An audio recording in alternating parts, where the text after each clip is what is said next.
Hey there, it's Bobby Legs, and welcome to another episode of Bobby Legs Loves Watches. And if you like videos like this, please do click that like button. It does help out the channel.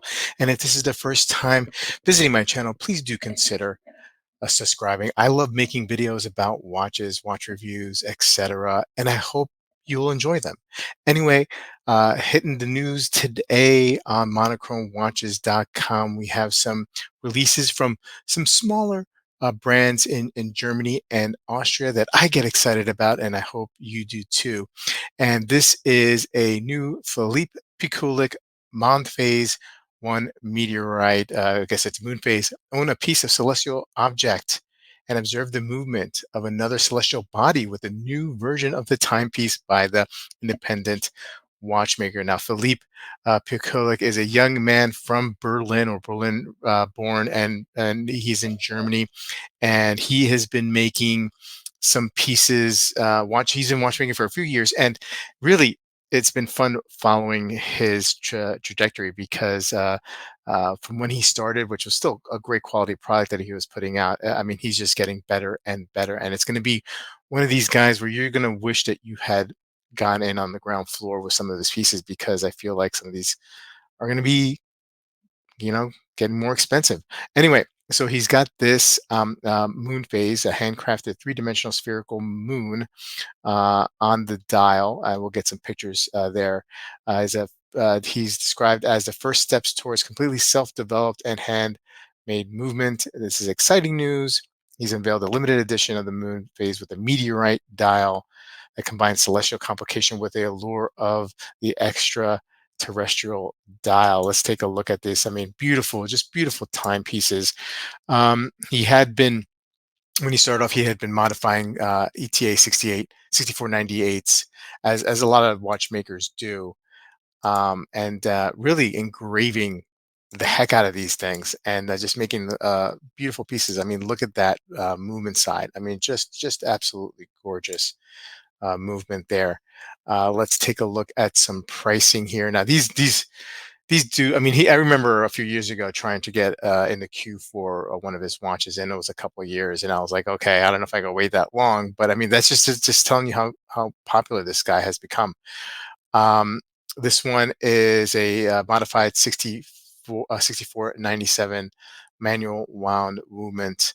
It operates at a frequency of 18,000 vibrations, and it's got a per hour, and it's got approximately 48-hour power reserve. Not cheap, not cheap for this one. It's going to be 32,000 euro on this one, but a great piece and a great, bright future this young man has.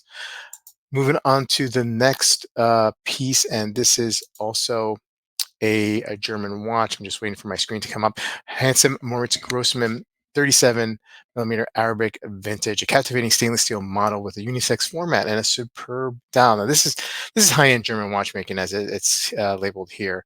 And just a great brand, high quality, just beautiful watches. The new model is presented in a way that combines surprisingly casual elements, the case with the beauty of the traditional watchmaking done by hand, the dial, and the movement. 37 millimeter diameter, so it could be a dressy piece or it could be a unisex piece here. The thickness is 9.2 millimeters, which is not bad considering Grossman relies on a pillar movements. And we'll get a look at that movement on there. The case is stainless steel and comes with a satin finish surfaces. Looks like a frosted dial with some Arabic numerals. Let's get a quick look here. Just a handsome piece. Look at that dial. Just very, very nicely done, high quality. Just not it's not going to be cheap, but it's definitely a beautiful watch. Look at that movement, just gorgeous, absolutely gorgeous. Moritz Grossmann, Philip Pikullik, and the next brand that we're going to talk about. Some of my favorite brands here. Let's take a look at price point. Well, let's 3 hertz frequency on this one. So 18. I think that's 18,000, or is that 21,000 beats per or whatever. So 48-hour power reserve. We got here, yeah, 21,600 beats per hour. Pillar movements with a 3/5-quarter plate in German silver. Not cheap either. This brand is not cheap. It's going to be 33,400 euros, excluding the VAT there. Just a beautiful, beautiful watch, though. Great company. Moving on to one of my favorite brands of all time, and that's Habring, and they're coming out with a new Habring Oscar, the Felix, with a moon phase. It's like a Felix dressed up to celebrate the brand's 20th anniversary. Now, uh, Richard Habring is and Maria, the brain trust for this watch brand, and Richard, the watchmaker, has a long history in watchmaking. Worked for IWC, worked on their double chronograph, which is a double chronograph, and in 2004 they founded this company, and they take these they really deconstructed, they started off deconstructing the 77050 and other ETA movements, and creating a modular form. And what's great about this, even though they're based out of Austria, they designed their movements in a way that, a competent watchmaker, no matter where you are, can work on these things, which is greatly appreciated, instead of sending it all the way to Austria. And look at that watch, just a cool looking watch. Really love this brand. Great colors here. Um, yeah, yeah, and it's just high quality work. And you're not gonna, and they have fairly affordable timepieces here, right? There's some that are really expensive, and when I mean affordable, I mean we were talking still several $1,000s for sure, easily.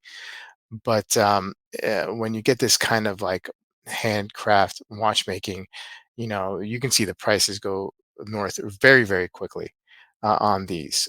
So let's take a look here. Yeah, so I mean it's going to retail around, with the moon only, for just over 6,000 euros, and close to 7,000 euros for a pointer date. And trust me, I mean, that sounds like, it sounds crazy when I say this is affordable, high horology watchmaking here, but it really is, when you consider what you get.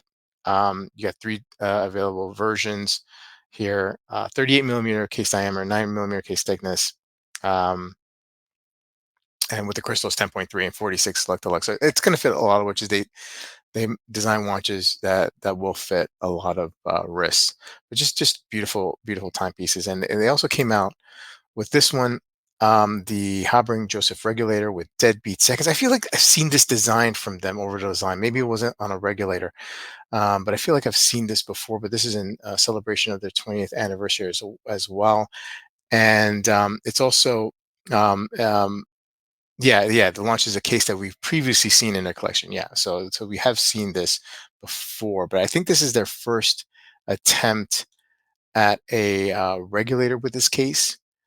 I could be wrong. I thought I read that here somewhere. The newest watch brand, Habring, introduces a new regulator display. Watches that display the three-time indices with separate subdials. Regulators can be described as ultimate measure. Okay, which is a really cool looking piece. And you have the power reserve on the 3 o'clock side, Habring on the 9. Just a really cool looking watch, right? Maybe not for everybody, but just a cool looking watch. Look at that movement. Let's get some close up shots there. Um, just a cool looking piece.